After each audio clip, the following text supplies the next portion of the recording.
When I was grieving over the death of my father-in-law, my husband, Tom, made an unexpected declaration. I was shocked and lost for words at what he said. Now that I've got the inheritance, I don't need you, my ATM, anymore. Let's get a divorce. I couldn't grasp the meaning of his words immediately. Did he just refer to me as an ATM and say that my role was over? What do you mean?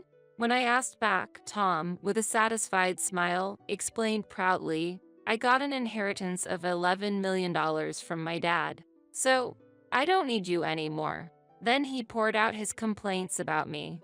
Do you know how uncomfortable I've been? Despite my expectations for the arranged marriage pushed by my dad, I was disappointed when a modest woman like you showed up. If that was the case, he could have simply declined the marriage. I never forced anything on him, nor did I actively pursue him. Being accused as if I were the perpetrator was unpleasant. Then why did you marry me? You could have just refused. The reason is obvious. For the money. Who else would marry someone like you?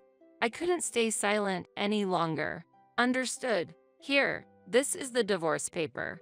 I agreed to divorce him while keeping a certain fact to myself. It will be interesting to see how much he regrets this later. I am Amy Morgan, 42 years old, running an apparel company. I married Tom 2 years ago. He is 2 years younger than me. Our marriage began with an arranged meeting. He was the only son of Mr. Morgan, the president of the company I had long been doing business with. Initially, President Morgan saw him as the successor to the business. However, Tom had no such intention and was not particularly skilled in business.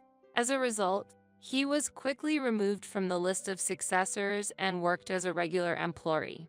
What attracted me to Tom was his generosity. Since I was young, I have been attentive to details and was often described as serious. While I was often praised for my academic interests, I was also avoided for being too stiff.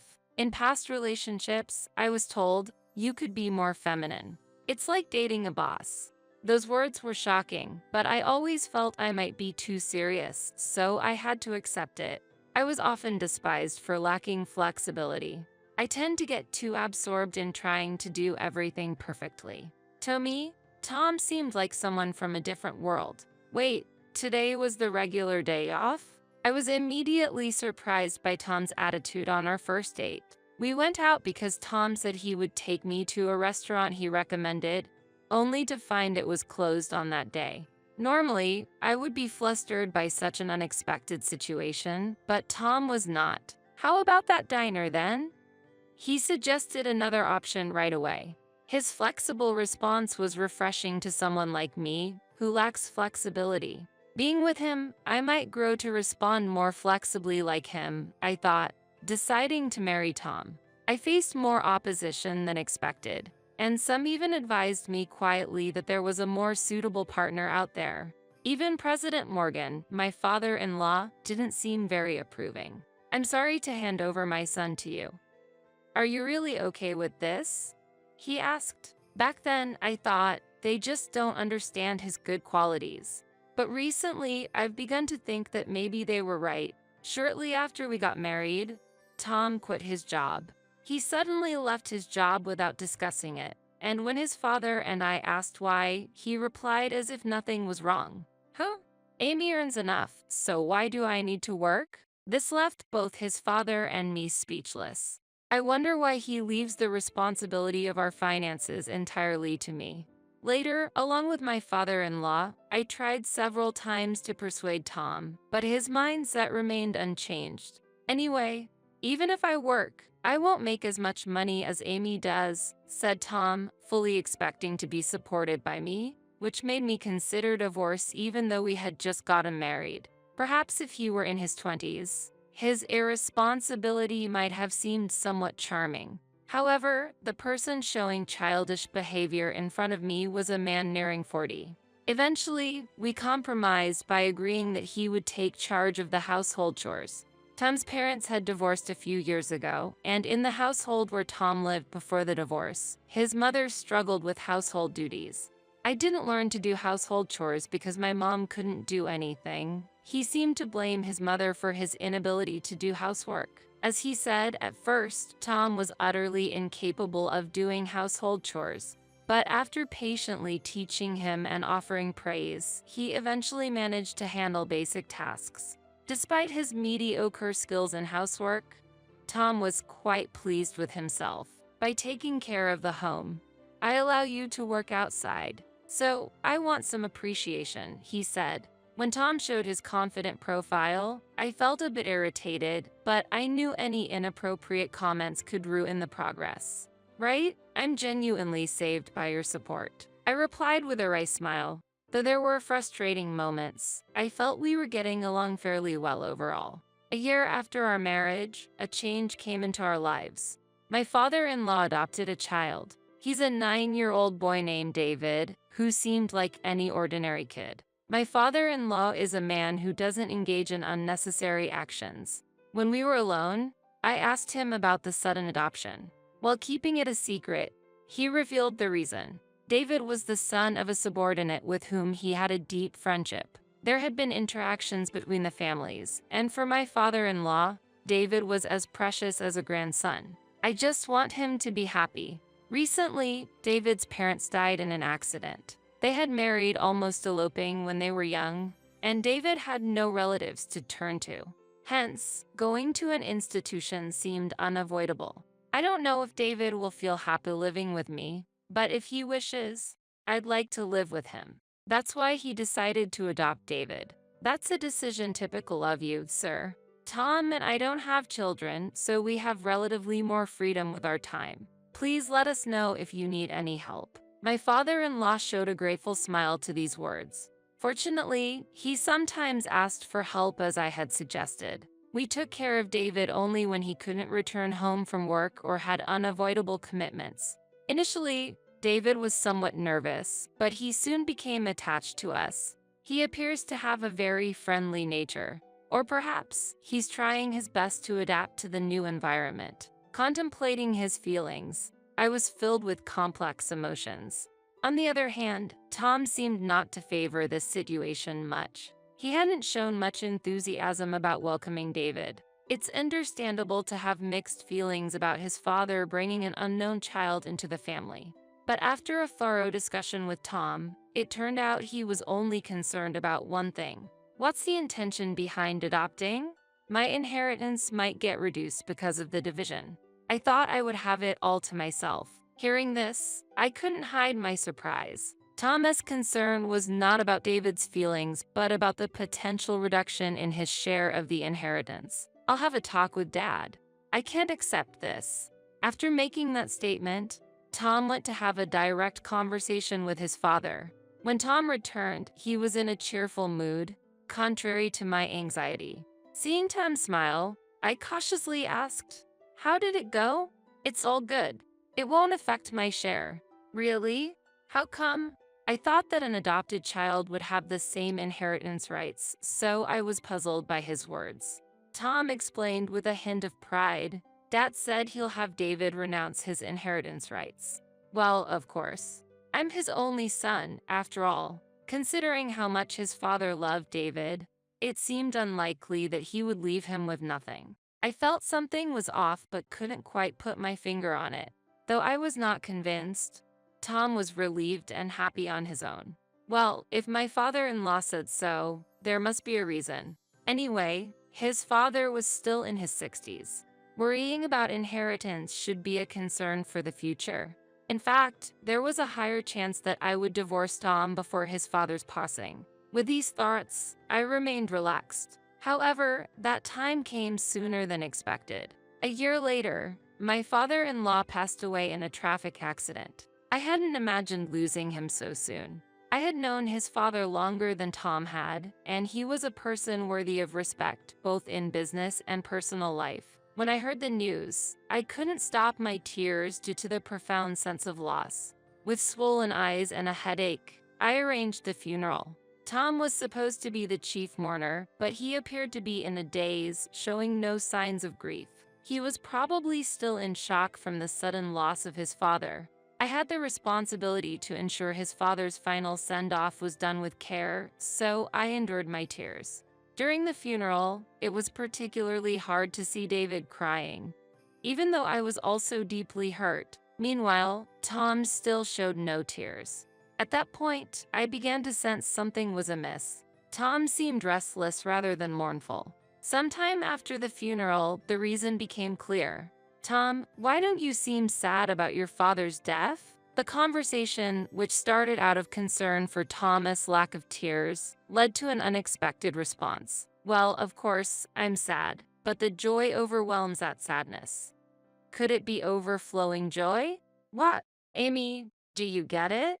Dad was a company president. It's clear he had assets. How much do you think he left behind? What? It was a merciless revelation. I had noticed his vacant expression, but he had been laughing about the inheritance even before the funeral, without any sorrow for his father's death. No way. How can you think like that? It's obvious. My parents were divorced, and my mother has no right to inherit. I'm the only blood-related child, and since David will renounce his inheritance, well, it all goes to me. How could I not be happy? Tom's face had a restrained smile. Looking at him, I felt an urge to lash out. He was genuinely delighted about his father's passing. Unbelievable. That's heartless. Say what you want. I felt a strong desire to leave the room. But before that, there was something I needed to tell Tom related to David's situation. After my father-in-law's death, it became temporarily my responsibility to take care of David. If the situation remained unchanged, he would eventually be sent to an institution. I had a strong desire to raise him with my own hands. About David, "Oh, you can take him. No problem at all," Tom surprisingly agreed smoothly, which shocked me. He added with a smile, "What you want to do is up to you.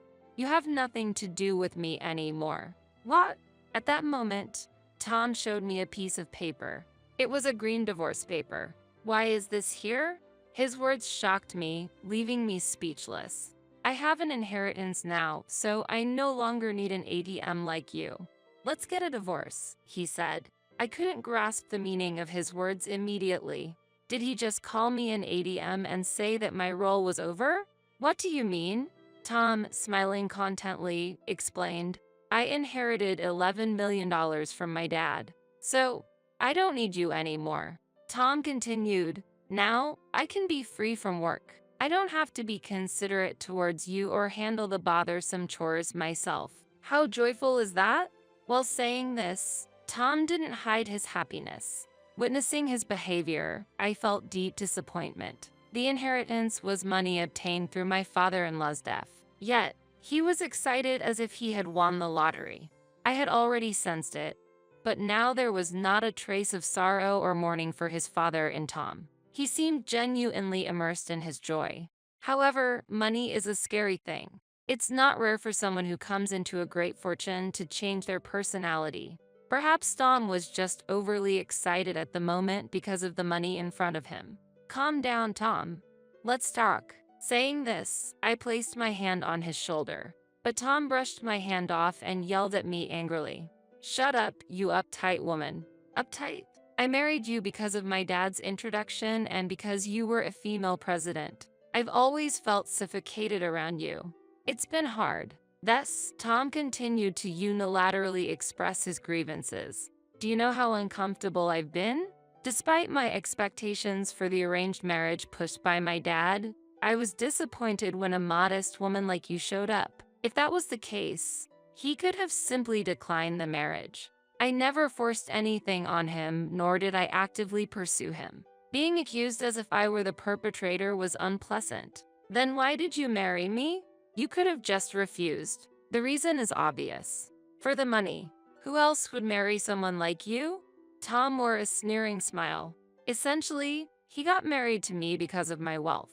Prefacing that it was all in the past, Tom revealed a shocking truth. "Actually, I had a significant amount of debt." "What?" "My dad said if I married you and changed my ways, you would take care of that debt. With such an offer, how could I refuse marriage? So, Tom never loved me. He married me solely for financial reasons. Well, it wasn't fun, but thanks to you, my debt is cleared. I'm grateful." Seeing Tom laugh loudly and crudely, I made up my mind. I will no longer have any association with him.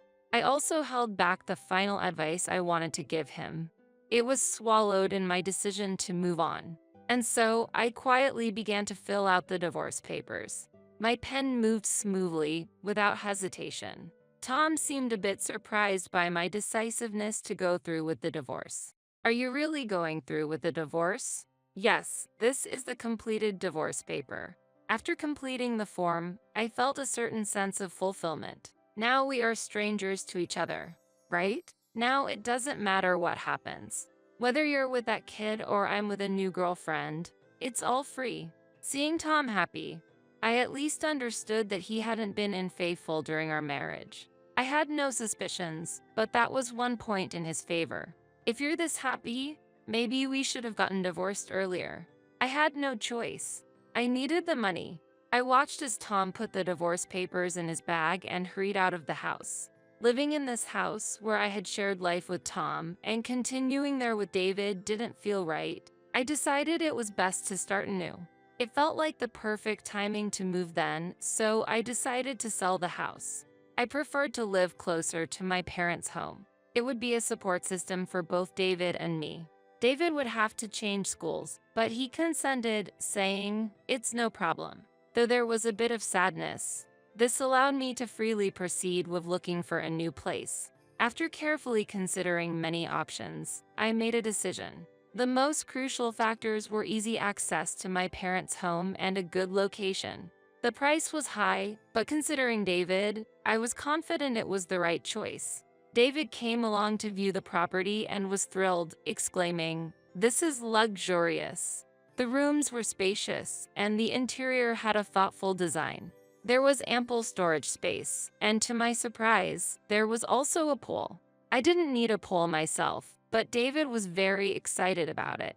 Wow, amazing. If David is happy, that's enough for me. And so, we moved to our new home. At first, we both took time to get used to it, but gradually the new house became our place of solace. Then one day, I received a message from Tom. He seemed very troubled and wanted to meet urgently to apologize. I had a rough idea why he was making such a proposal suddenly, though I had the option to ignore him. I decided to meet him since he insisted. I left David with my mother and headed to the diner I had chosen. Tom appeared to have arrived before me. Sitting in a corner of the diner, he looked pale as if he was about to cry. "Amy," as he stood up upon seeing me, I looked back at him coldly. "What do you want? We're strangers now. Please don't say that. Actually, Dad had debts. Damn, I never thought Dad would." "What about it? You received an inheritance of $11 million, right? Just pay it off with that." "Well, the thing is, the debt is more than that." It turned out the debt exceeded the $11 million inheritance. As a result, Tom, who inherited both the assets and debts, was now burdened with the debt. I didn't sign up to inherit debt. Tom looked downcast. "Please, Amy, you must have some decent money, right? We were once married, so can't you help me?" Tom pleaded with a servile smile. Did this man not remember what he said before? After looking down on me and calling me an ATM? Why would he ask for help from me then? It's quite something that he's even reached out to me. Over the phone, he said he wanted to apologize in person, but he hasn't apologized yet. You really despised our marriage, didn't you? You said you regretted it, so why are you asking for help now? Well, at that time, I never thought things would turn out like this. His nonchalance is astounding. He thought he no longer needed my money, but when he needed it again, he crawled back to me. Unfortunately, I can't meet your expectations. I don't have any money. What? No, I know your business is doing well. You're lying. He was in a difficult situation because of his own actions, and he shouldn't even complain to someone unrelated like me. I'm not lying. I just don't have the spare funds to lend to you. Even an ATM won't give out money if there's no prospect of getting it back, right? Tom seemed to remember what he had previously said to me and looked a bit guilty. Still, he didn't apologize, too full of pride. Why are you so cold? Don't you care about me at all? Remember what you said at the divorce? Once we divorce, we're strangers. We have nothing to do with each other, that's what you said. I couldn't understand why he acted like he was the victim. His brazenness was astonishing, as if he has a special talent for forgetting inconvenient truths.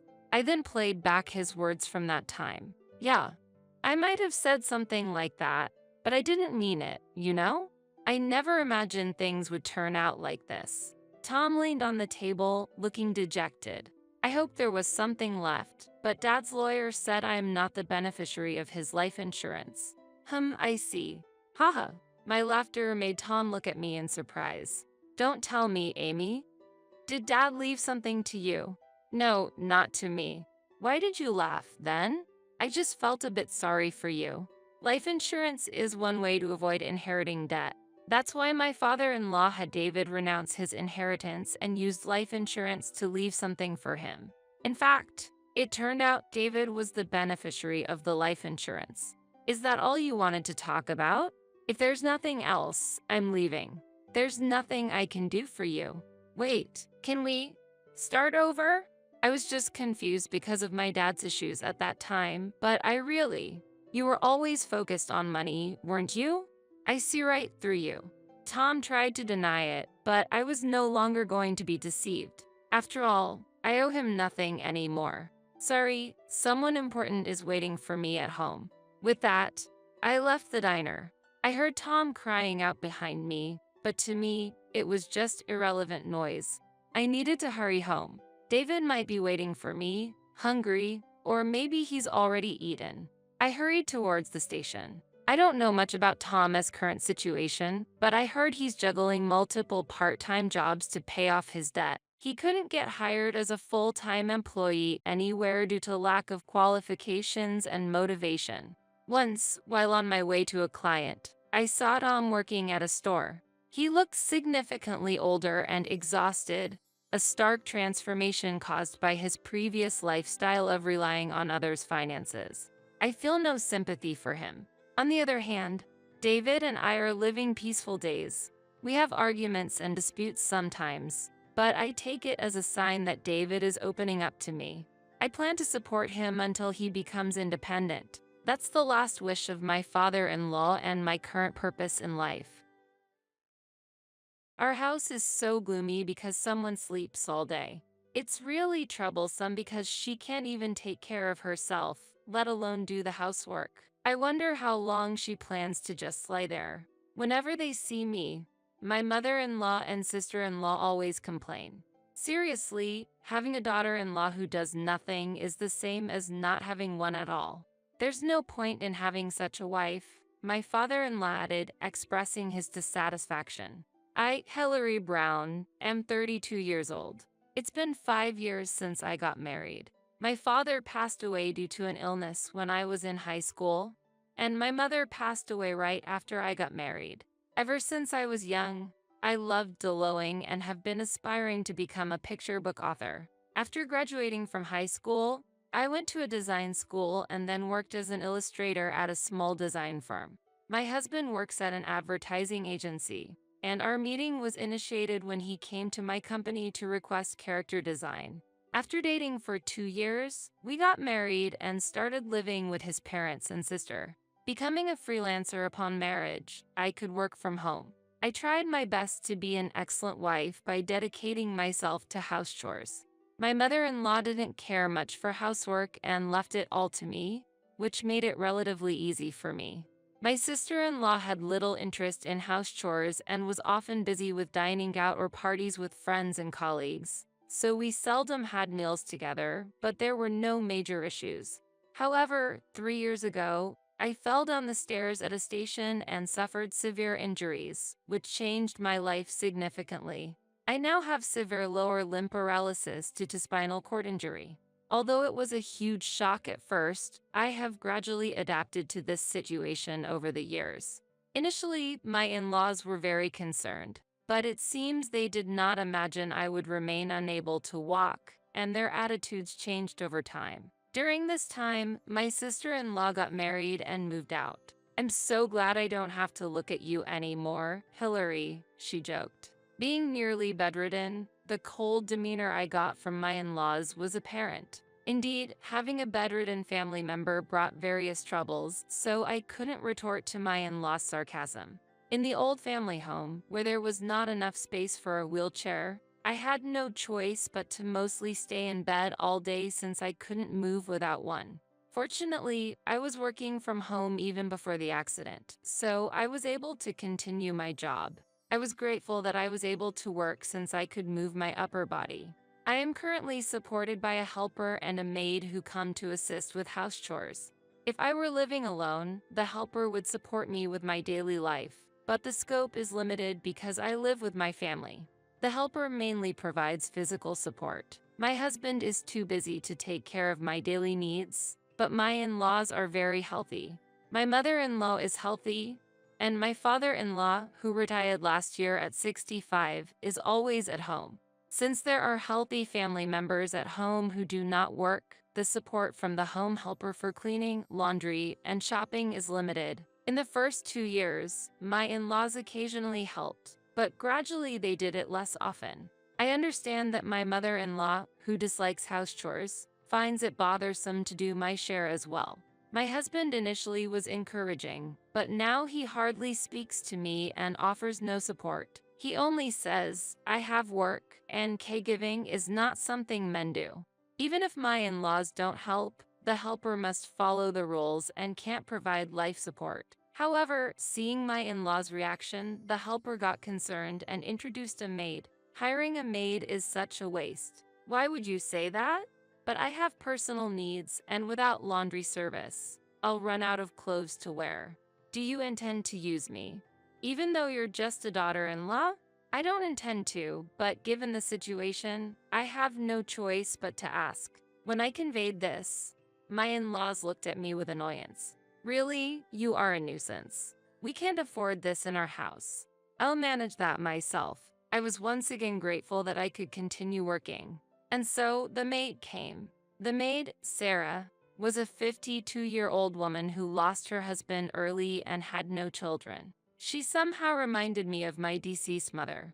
She was a warm person who cared with all her heart, and I am truly grateful. Now, the only people I could talk to were not my family, but Sarah and the helper. When Sarah visited, my in-laws immediately tried to ask her to do their errands as well. Can you also take care of our laundry and cleaning?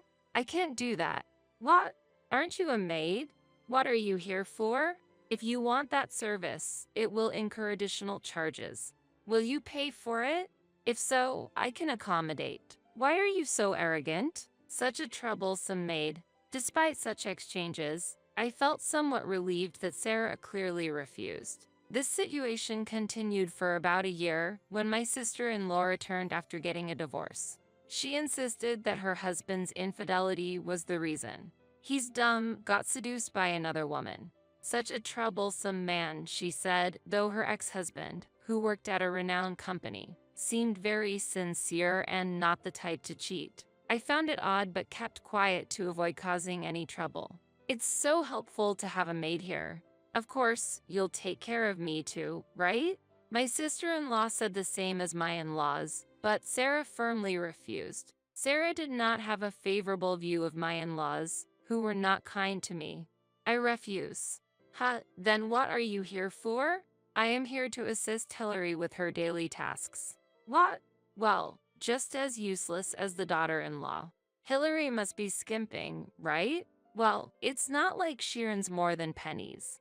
She's a failure who can't even take care of herself, and that's why I have no choice but to rely on the maid. You and your mother can take care of yourselves, right? When I counted like this, they fell silent. But the sarcasm from my in-laws got worse when my sister-in-law returned. A bedridden wife is just a nuisance. Now that Megan is back, the house feels too small with you here. Megan is all we need. It must be nice to have it easy, just lolling in bed all day. Even while I was working, Megan made a point to come to my room just to be sarcastic.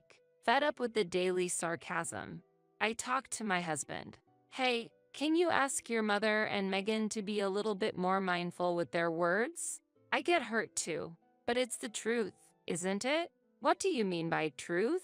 You can't do housework and you spend all day in bed. I'm not just spending time in bed. I'm actually working. But you're working from bed, right? Seems like an easy job. I'm tired from commuting. That might be true, but I'm trying to be useful and I'm making an effort too. It's understandable that mom and others are frustrated. You're not fulfilling your role as a wife. Do you really mean that? Just try not to get so worked up. It's tiring to sweat the small stuff. That was all he said, showing no empathy. I feel the inconvenience in my body and it's painful not being understood at all. If I were healthy, if I could live a normal life, how different would each day be? I just wanted my husband to understand the harshness and sadness of my current situation. I can't stop crying when I think that my feelings might be just me being selfish. Despite my physical limitations since the accident, I've tried to keep moving forward, telling myself there are others in tougher situations. At times like this, I feel lonely without having a trustworthy family by my side. But at the same time, I'm glad that my parents don't have to see my current state.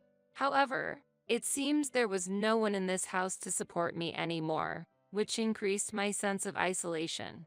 I didn't have a place to return to, and just when I was contemplating a new life with my husband, he surprised me with his words. I've been thinking over what my mom and others said. I briefly felt happy, thinking he tried to understand my situation. But his next words plunged me into deep despair. I ended up agreeing with them. What do you mean? I think it's better to find a younger, healthier wife. What? I still want kids, but with you. It'll be difficult now. It felt like a blow to the head. I couldn't believe my own husband would say this. I realized I couldn't expect anything more from him. He kept talking, but I couldn't hear a thing. However, I understood that my husband wanted a divorce. You're truly useless, just like a big piece of trash. You might be paying for the maid, but your salary isn't much, so there's hardly anything left after paying her. You're just baggage, a parasite in our house. That's true. The helper costs money too. A money-eating parasite should just leave. Disdained by my husband and his family, there was no reason for me to stay. Even without a home to return to, I decided it would be fine as long as I found a new place to live. Maybe I'll move out. With Sarah's help, I began looking for a new place. Sarah was supportive, and it was convenient to handle the procedures online. Once everything was prepared, I handed the completed divorce papers to my husband. You've finally decided, but don't resent me. Blame your condition. I understand, but are you really okay with this? With me leaving? Of course. I'll find someone more suitable. Everyone says I can find a better wife. Will your life be okay? Don't worry. There's Dad's retirement money, and Megan got a good settlement from the divorce. We won't have financial issues for a while, so I don't need to rely on you anymore. Alright, do as you wish. My husband seemed oblivious to reality, but I didn't speak further and left my in-laws' house. There was a silver lining. Living alone meant the helper could now support me with daily living activities. She helped with cleaning, laundry, and shopping, which was a great relief. Sarah continued to support me as well. She used to be a career woman at a large corporation, skilled in computer use. She left her job after getting married, tired of the bustling corporate life. It's been 20 years now. Sarah laughed as she spoke, but her past experiences seemed to empower her to stand up to my in-laws. Now, she's more of a coordinator for my work than a maid, and her support is indispensable. She's happy to help, which is a great relief. Moreover, my new apartment was barrier-free, suitable for wheelchair users, allowing me to move independently. The kitchen was spacious, enabling me to cook on my own. As I was getting used to the new days, persistent calls from my mother-in-law began. However, I decided not to talk to her anymore and ignored all her calls. With Sarah's help, I was able to focus on my work without worrying about my in-laws' criticism, which significantly advanced my work progress. My work increased so much that I didn't have time to deal with my mother-in-law. A year later, the contacts from my mother-in-law became less frequent, but they still occurred. As my life had stabilized, I decided to answer the phone when she called. Hello. You finally picked up the phone. Why have you been ignoring me? I was worried because you never answered. I thought something might have happened. I was addressed in a tone softer than I had ever heard before. During our time living together, she never showed concern for me. I felt she was probably overwhelmed by reality and at a loss. I wondered about the kind of life she imagined I had been leading this past year. I'm sorry if I caused you any concern. I am very well and living my days peacefully. So please don't worry. That's a relief. But there's something I want to ask. What is it? Won't you consider living with us again, like before? Me? I was once considered just a nuisance, a parasite. Living with me again, there wouldn't be any benefit for you. I've had a change of heart. I can't abandon someone with physical limitations like you. We'll take care of you from now on so you don't have to worry. No, thank you. Living alone, the helper provides daily support. I can ask for help with cleaning, laundry, shopping, and Sarah assists me with my work, so I have no worries. I wanted to ask about your work. Is it true that you were earning more than Ted? Yes, it's true. But it seems Ted had forgotten that by the time we divorced. Hillary, Ted told me you were making $15,000 a month. My salary supported the household expenses at my in-laws. Initially, my in-laws helped due to my physical limitations, and this coincided with a decrease in my husband's income due to his company's poor performance.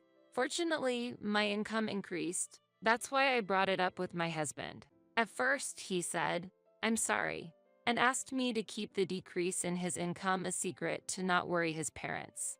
However, after nearly 3 years, it seemed he had forgotten that I was the one making the payments. When we divorced, I deliberately didn't mention his income. Moreover, I knew that my sister-in-law's divorce wasn't due to her husband's infidelity but her own, which the brother-in-law had informed me about.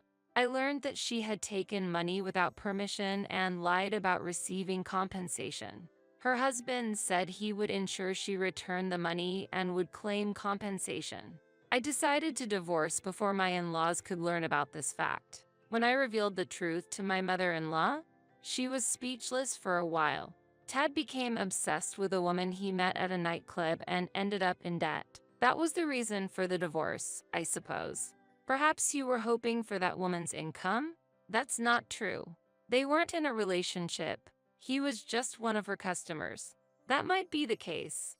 Did you know about this? Yes, I knew everything. Why didn't you tell me?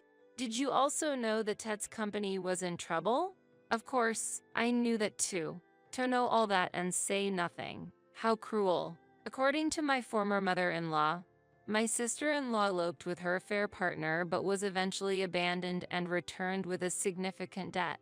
My ex-husband's company went bankrupt 6 months ago, and though he's job hunting, he claims nothing suits him and is currently unemployed. I heard he's lost confidence and has shut himself away. My husband's retirement fund also got exhausted because the children moved back in. On top of that, there's still debt remaining. Is that so? I think everything will work out if you come back. I can't understand that at all. I couldn't grasp what she meant by working out and why she would say such a thing after driving me away. I never expected things to change so much in just a year. It was quite fast, wasn't it? My ex-husband probably never imagined his company would actually go bankrupt. Given his lack of attention to anything, it was predictable. My mother-in-law pleaded in tears. If I had known, I wouldn't have chosen to let go of you, but it was too late now. All she talked about was financial worries. They only thought about their own lives. My sister-in-law didn't seem motivated to find a job and kept gaining weight as she just ate and slept. We had to sell the house to pay off the children's debts. The family home was old and not worth much, and after deducting demolition costs, it didn't amount to much. Now they're living cramped in a small apartment, in a dire situation. My former in-laws are exhausted, working part-time jobs from morning till evening, or so I heard her crying over the phone. Because you didn't pick up the phone, we ended up in this situation. If we had been able to contact you before selling the house, what do you think would have happened? If you had known, you would have helped, right? You lived in that house too, so you must have had some attachment to it. That's not true, though. What? The thought of how self-centered their thinking was nothing but astonishing. I'm glad I ignored the calls. Even if I had answered, I wouldn't have agreed to such a discussion. So, Ted and Megan are all depending on you, Debbie, and your husband now. Hillary, please come back. We have no one to rely on but you now. I'm sorry, but I am a stranger now and can't help you. Don't say that. We know how terrible we were in the past. We apologize. Let's build a barrier-free house with your money and live together. I couldn't understand how she could make such a proposal. It made my head hurt. I had to make things clear and end this conversation. I refuse. I answered your call today because I had something to tell you. What is it? I intend to claim damages from you. Why should we pay you damages? Ted didn't have an affair with the lady from the nightclub. He was just a customer. Not for the affair, but for the mental anguish caused by the verbal abuse from you. What? When I mentioned that I had recorded all their abusive behavior as evidence, my former mother-in-law was clearly shaken and hurriedly ended the call. Maybe she was afraid of being charged with something. Maybe because she knew they were guilty. Later, through a lawyer, I filed a claim for damages. They conveyed their current situation and begged for the claim to be waived, but I had no intention of agreeing. Having secured a new job illustrating children's books, I'm moving closer to my dream of being a picture book author. After many trials, I plan to continue moving forward independently and positively without being lenient on myself.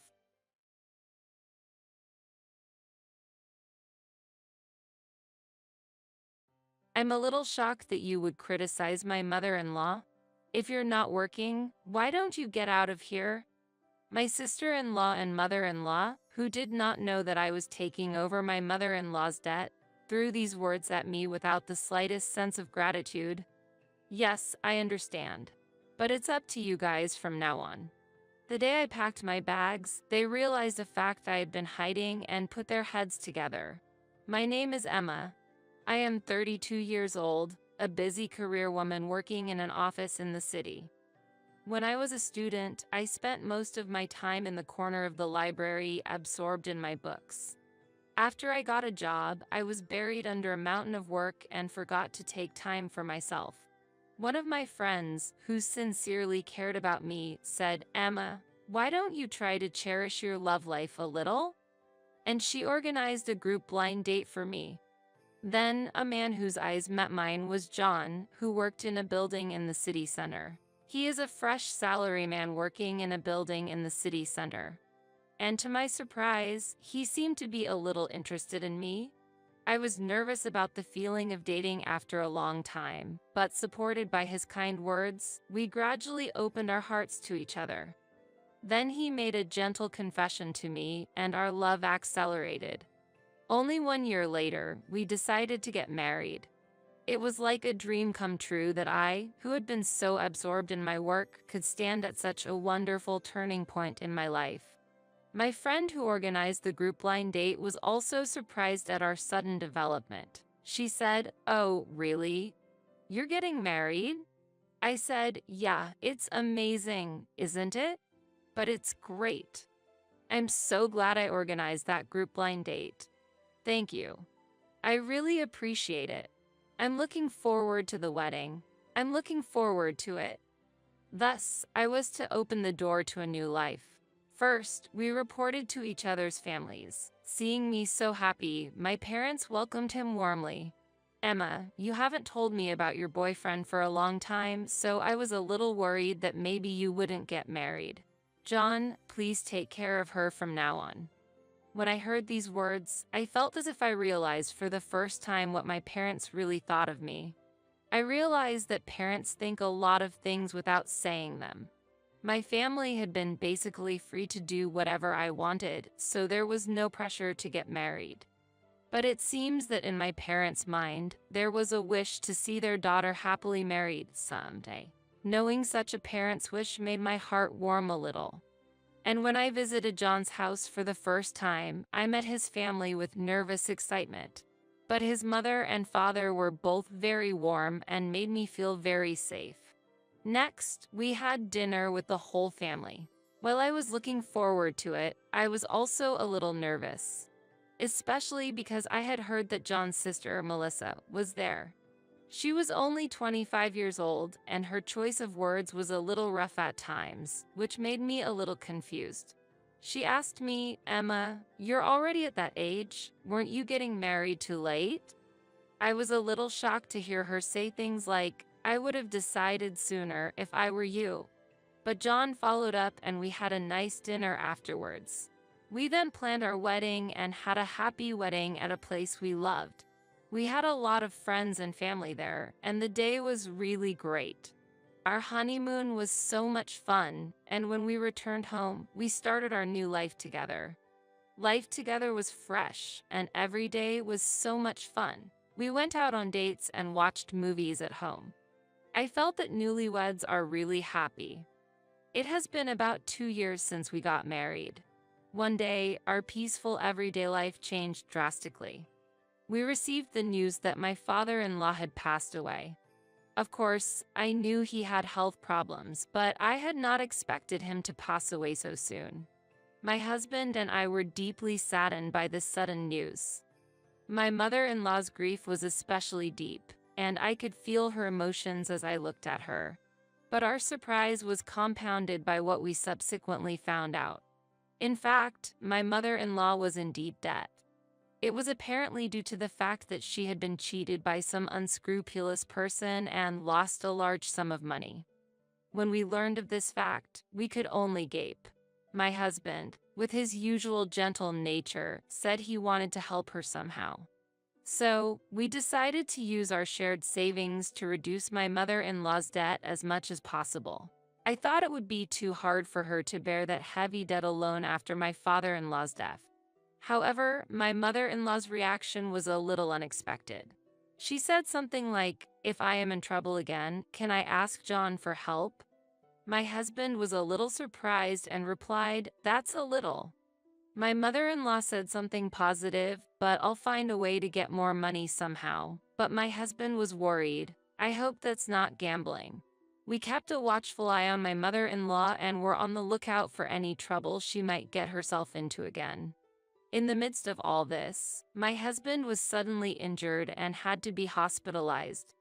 That event also became a big ordeal for my husband and me.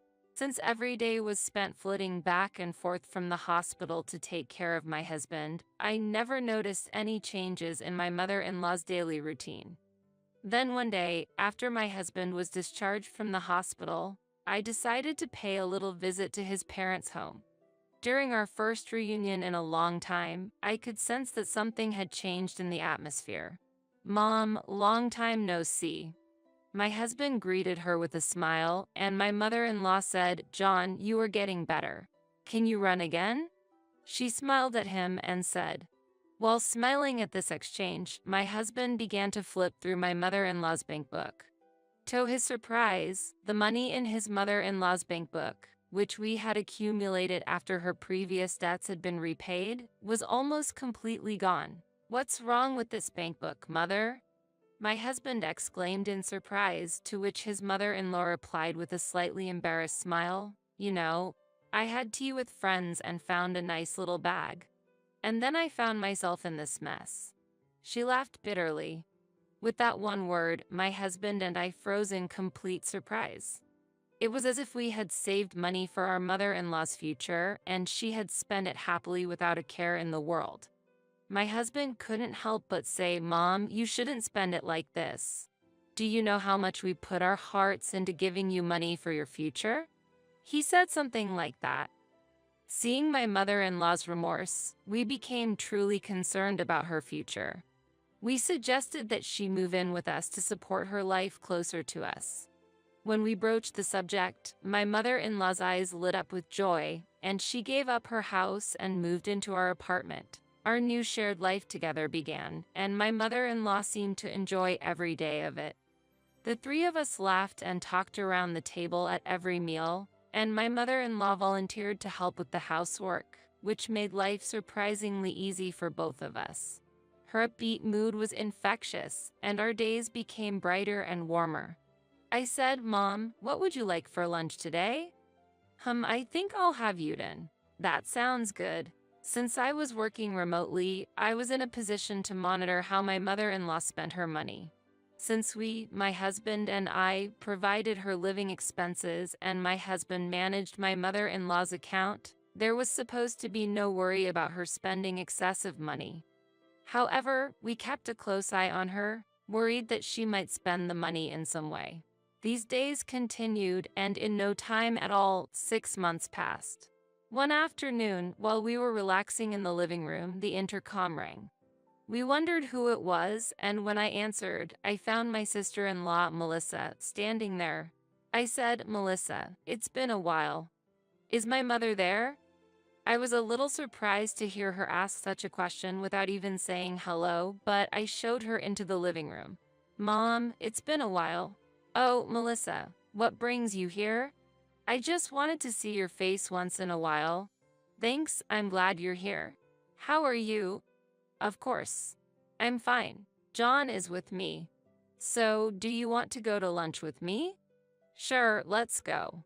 Melissa must have taken my mother-in-law to a restaurant or something. We decided to wait at home.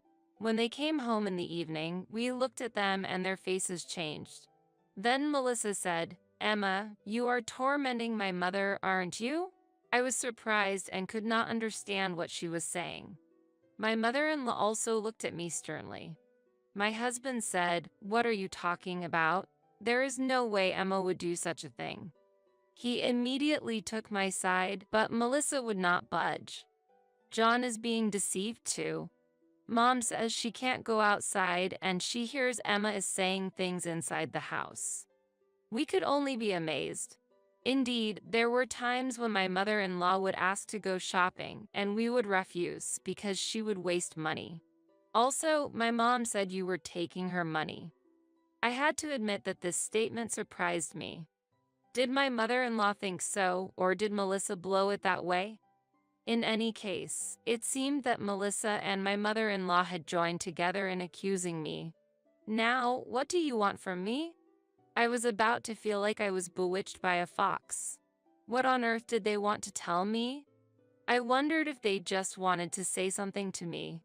At that moment, my sister-in-law said something I never thought she would say.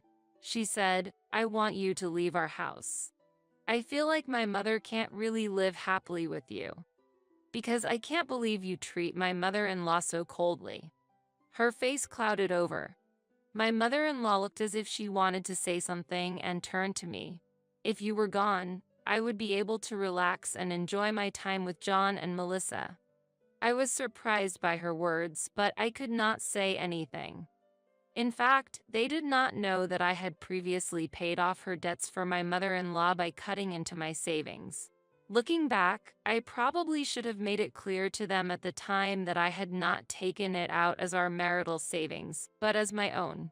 When I looked at my husband's face, he looked very angry. His hands were clenched and his body was shaking a little.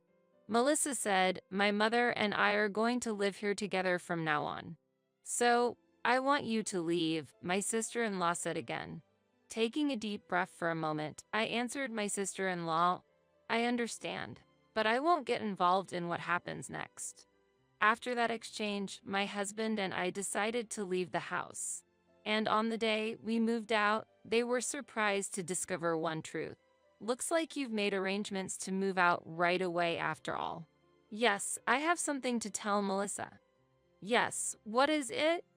My husband chuckled and said, "Actually, I'm getting older and I was thinking that I should put the house in Melissa's name."